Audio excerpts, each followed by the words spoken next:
नदी किनारे एक छोटा सा गांव था। गांव में रहने वाले लोगों ने नदी पार करने के लिए उस पर एक पुल बनाया हुआ था, लेकिन वह पुल इतना संकरा था कि एक बार में केवल एक ही व्यक्ति उसे पार कर सकता था। एक दिन की बात है, एक बकरी नदी पर बने उस पुल को पार कर रही थी। पुल पर चलते चलते उसने देखा कि एक दूसरी बकरी उसी पुल पर विपरीत दिशा से आ रही है। कुछ ही देर में दोनों पुल के बीचों बीच पहुंच गई। पुल को एक बार में केवल एक ही बकरी पार कर सकती थी, इसलिए दोनों बकरियां कुछ देर तक इंतजार करती रहीं कि सामने वाली बकरी पीछे हट जाएगी, लेकिन ऐसा नहीं हुआ। दोनों में से कोई भी अपनी जगह से नहीं हिली, बल्कि अकद्ध कर खद्दी रही।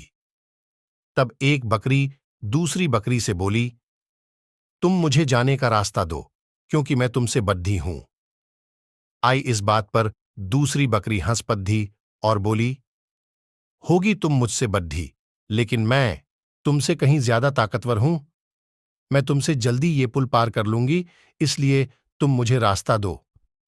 पहली बकरी बोली, मैं तुमसे बड्ढी भी हूं और ताकतवर भी, इसलिए हट जाओ।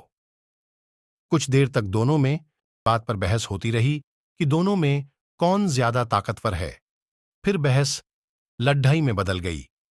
दोनों अपनी सींगों से एक दूसरे पर वार करने लगी। धीरे धीरे उनकी लड्ढाई बहुत बढ़ा गई। परिणाम ये हुआ कि उनका संतुलन बिगड़ा और वे दोनों पुल से नीचे नदी में जा गिरी। नीचे नदी की तेज धार उनको बहा ले गई और अंततः दोनों मर गई। कुछ देर बाद दो और बकरियां विपरीत दिशा से उस पुल पर चलते हुए आई और बहस करने लगी कि कौन पीछे हटेगी, कौन दूसरे को रास्ता देगी। इस बार एक बकरी ने समझदारी से काम लिया और कुछ देर सोचकर दूसरी बकरी से बोली, ये पुल बहुत संकरा है, इसे एक बार में कोई एक ही पार कर सकता है।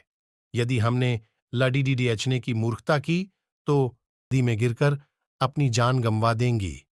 इसलिए ऐसा करते हैं कि मैं पुल पर लेट जाती हूं, तुम मुझे लांघकर दूसरी ओर चले जाना। दूसरी बकरी को भी ये बात समझदारी भरी लगी। उसने पहली बकरी की बात मान ली। पहली बकरी पुल पर और दूसरी बकरी उसे लांघकर दूसरी ओर चली गई। इस तरह दोनों ने पुल पार कर लिया।